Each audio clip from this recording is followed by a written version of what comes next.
ঠিক দুদিন আগে বাংলা থেকে ধরা হয়েছিল এক জঙ্গিকে, যার নাম হামিম মণ্ডল। পরবর্তীকালে তার বান্ধবীকেও এই বাংলা থেকে কিন্তু আটক করা হয়।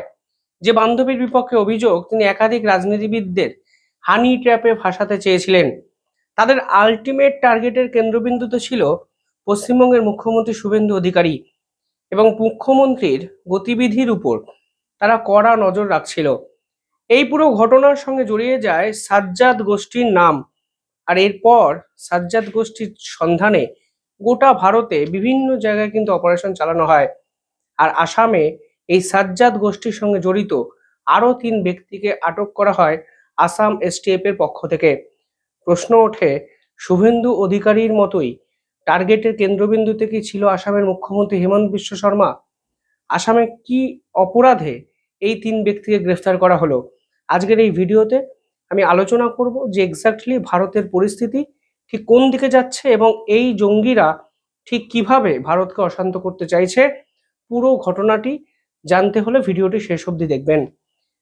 যারা এই ভিডিও দেখছেন, ছোট্ট একটা অনুরোধ, ইন্ডিপেন্ডেন্ট বেঙ্গলের পাশাপাশি দ্য ইন্ডিপেন্ডেন্ট নেটওয়ার্ক এই চ্যানেলটিকেও সাবস্ক্রাইব করে আমাদের পাশে থাকবেন। দেখুন, শেষ 1 সপ্তাহ ধরে আসামের এসটিএফ একাধিক জায়গায় সার্চ অপারেশন চালায়। মুখ্যমন্ত্রী শুভেন্দু অধিকারীর সঙ্গে এই ধরনের ঘটনা ঘটার পর গোটা ভারতের পুলিশ গোয়েন্দারা কিন্তু তৎপর হয়ে যায়। এই অপারেশন চালাতে গিয়ে আসামের এসটিএফ 3জন সন্দেহভাজন ব্যক্তিকে আটক করে। পরবর্তীকালে জানা যায় এরা শাহজাদ ভাট্টির গ্রুপের লোক।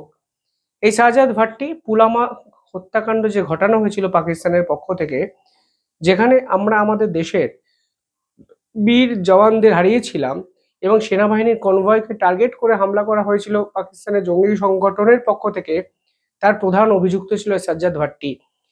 সাজ্জাদ ভাট্টি তো চলে গেছে, থেকে গেছে তার গ্রুপ, তার গোষ্ঠী, এবং সরাসরি তারা পাকিস্তানের সহায়তায় ভারতের বিভিন্ন জায়গায় তাদের নেটওয়ার্কে বিস্তার লাভ ঘটাতে চাইছে। 3 ব্যক্তিকে আটক করা হয়, যাদের নাম আকরামুল ইসলাম, আবু হোসেন এবং আমিনুর রহমান। এই 3 ব্যক্তিকে আটক করে একের পর এক বিস্ফোরক তথ্য আসাম পুলিশ কিন্তু জানতে শুরু করে। এরা বেসিক্যালি ক্রস বর্ডার নেটওয়ার্ককে অ্যাক্টিভ করতে চাইছিল, অর্থাৎ বাংলাদেশ এবং আসামের সীমান্তে এরা বড়সড় নাশকতার চেষ্টা করছিল।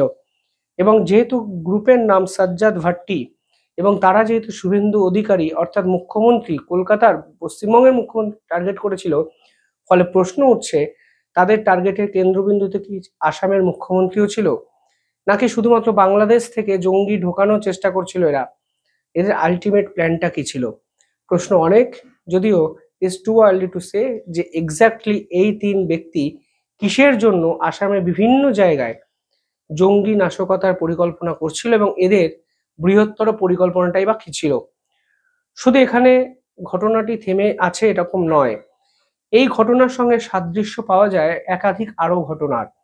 মণিপুরে আজকেই ভারতের সেনাবাহিনী এক হাই লেভেল ক্যাডারকে আটক করে। সেই ক্যাডার সেখানকার বিদ্রোহী সংগঠন ইউকেএন এর অত্যন্ত গুরুত্বপূর্ণ এক নেতা। কিছুদিন আগে আসাম রাইফেলসের উপর এই অঞ্চলে বিধ্বংসী হামলা চালানো হয় এই বিদ্রোহী গ্রুপের পক্ষ থেকে।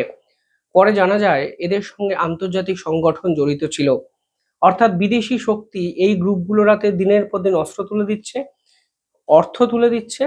সেই অর্থ ও অস্ত্রে বলিয়ান হয়ে এরা ভারতীয় সেনা ক্যাম্পে হামলা করছে।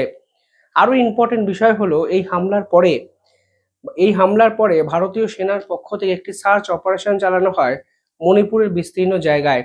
এবং ইম্পর্টেন্ট বিষয় কি জানেন, সেই হামলায় অভিযুক্ত সন্ধানে যখন সেনাবাহিনী যায়, তখন স্থানীয় মহিলারা সেই সার্চ অপারেশনে বাধা দেয়, এবং পরবর্তীকালে এক ঝাঁক মানুষ সেনাবাহিনীর যে ক্যাম্প আছে সেই ক্যাম্পকে লক্ষ্য করে এগিয়ে আসে।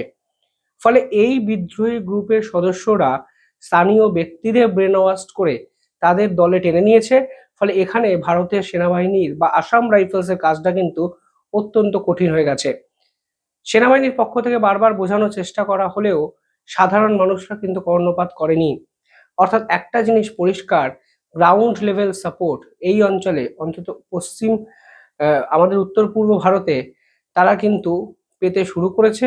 এবং এই ঘটনাকে কাজে লাগিয়ে বা এই সকল আবেগকে কাজে লাগিয়ে আসাম, চীন, আসামে চীন ও বাংলাদেশের পক্ষ থেকে এই ধরনের মাইগ্রেন্টকে ঢুকিয়ে, অনুপ্রবেশকারী ঢুকিয়ে বৃহত্তর ষড়যন্ত্রের পরিকল্পনা করা হচ্ছে। আরো ঘটনা আজকে ভারতে ঘটেছে, এই ঘটনা শেষ নয়। দিল্লি বিস্ফোরণের কথা মনে আছে?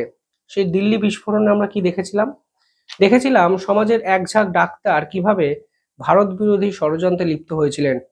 সেই টেরর মডিউলটাকে বলা হচ্ছিল হোয়াইট কলার মডিউল, অর্থাৎ আপাত দৃষ্টিতে যারা ভারত বিরোধী বলে যাদের মনে হবে না, যারা সমাজের প্রতিষ্ঠিত ব্যক্তি, বিভিন্ন ভালো ভালো পেশায় নিযুক্ত, যেমন আইনজীবী হতে পারে, ডাক্তার হতে পারে, সেই সকল ব্যক্তিরা ভারতের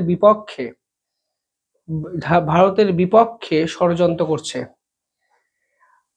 এই হোয়াইট কলার মডিউলের আজকে আরো এক নেটওয়ার্কের আভাস কিন্তু পাওয়া গেছে উত্তরপ্রদেশে। কি হয়েছে সেটা বলার আগে একটু বলে দিই, এই নেটওয়ার্কের শেষ কোথায় আমরা কিন্তু এখনো ধরতে পারছি না। এরা সরাসরি জেইসি মোহাম্মদের সঙ্গে জড়িত সেদিন আমরা বুঝেছিলাম। এর মধ্যে নারী, স্টুডেন্ট, ডাক্তারি পড়ুয়া সবাই যে ইনক্লুডেড সেই আভাসও সেদিন আমরা পেয়েছিলাম। এবং আজকে উত্তরপ্রদেশের রাজর্ষি দশরথ মেডিকেল কলেজ, অত্যন্ত গুরুত্বপূর্ণ একটি কলেজ উত্তরপ্রদেশের, যেখানে এক এক যুবক বলা ভালো কিংবা ডাক্তারি পড়ুয়া, তাকে ডিটেন করা হয়। এই যুবকটি এক্স রে রুমে বসে বোম বানানোর ফর্মুলা বানাচ্ছিল এবং সকলে সেই চিরকুট পেয়ে যায়। অর্থাৎ সেই একই ধরনের টেরর মডিউল উত্তরপ্রদেশে বিস্তার লাভ করছিল, যা আজকে গোয়েন্দারা আমাদের সামনে পেশ করেছে। এক ব্যক্তিকে গ্রেফতার করার পাশাপাশি দুজন ডাক্তারি পড়ুয়াকেও জিজ্ঞাসাবাদের জন্য আটক করে উত্তরপ্রদেশ পুলিশ। কেন এক্স রে রুমে বসে বোম বানানোর ডকুমেন্ট তারা জড়ো করলো, বোম বানানোর ফর্মুলা তারা এককাট্টা করলো, সেটাই তো একটা বড় প্রশ্ন। যে ডাক্তারদের আমাদের সমাজকে ভালো রাখার দায়িত্ব, তারা এক্স রে রুমে বসে বোম বানাচ্ছে বা বোম বানানোর ফর্মুলাকে একজোট করছে, তা নিঃসন্দেহে ভয়াবহ এক প্রবণতা। এই ডাক্তাররা শুধু একা নয়, এদের সঙ্গে আরো দুজন, এই দুজনের সঙ্গে আরো দুজন, ফলে এক বৃহত্তর নেটওয়ার্ক তারা এইভাবেই জড়ো করে, তা দিল্লি বিস্ফোরণে আমরা দেখেছি। এবং আজকের দিনে দাঁড়িয়ে সেই একই রকম ভাবে এক নতুন শুরু করতে চাইছিল এই হোয়াইট কলার জবের ডাক্তাররা, যদিও প্রাথমিক অবস্থাতেই তাদের কিন্তু আটক করা সম্ভব হয়েছে। অর্থাৎ আসাম, মণিপুর এবং উত্তরপ্রদেশ, ঘটনাগুলো আলাদা হলেও এদের নিউক্লিয়াসটা কিন্তু আলাদা, যে নিউক্লিয়াসটি আসলে পাকিস্তানের সঙ্গে সংযুক্ত। পরিষ্কার বোঝা যাচ্ছে ভারতে ভয়াবহ কোনো পরিকল্পনা এই একাধিক গোষ্ঠী করছে, কখনো সাজ্জাদ গোষ্ঠী, কখনো জৈশে মোহাম্মদ, কিংবা কখনো লস্করি তৈবা। আসলে সবই পাকিস্তানের সেনাপ্রধান আসিম মুনিরের নির্দেশে চলে এবং ভারত কিন্তু এই তিনটে ঘটনাকে এক কাট্টা করে ধরে ফেলেছে এর পিছনে আসল মাথাটাকে। পরিস্থিতি ভয়াবহ, ক্রমশ চাপ বাড়ছে ভারতের। আপনারা কিভাবে দেখছেন পুরো বিষয়টি কমেন্টে জানাবেন। দেখতে থাকুন দ্য ইন্ডিপেন্ডেন্ট নেটওয়ার্ক। ধন্যবাদ।